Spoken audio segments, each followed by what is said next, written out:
आज लाल तरीची पाणी धुवून घेतलेली आहे। आज बनवायची आहे मला दाल खिचडी। तेल घेतलं कढईमध्ये, थोडे जिरे टाकले,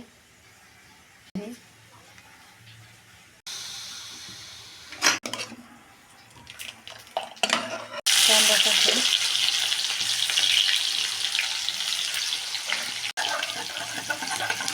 लसूण बारीक करून घेतलेला आहे तो पण टाकून दिला, टमाटा,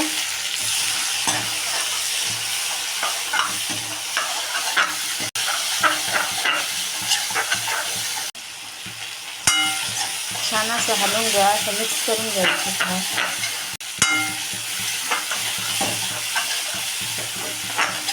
पावडर घेतली, कोल्हापुरी तरी मसाला घेतला, सगळं मिक्स करून घ्या। होती ती आता टाकून द्यायची।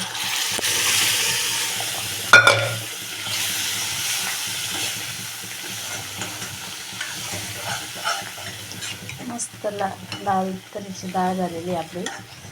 सरमट टाकलं,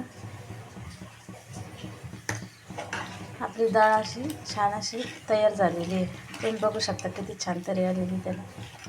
आता याला उकळून घेतल्यानंतर डाळ आपली तुम्ही बघू शकता, बघ आपले दाल राईस तयार आहे। खायला पण इतकं छान लागतं ना।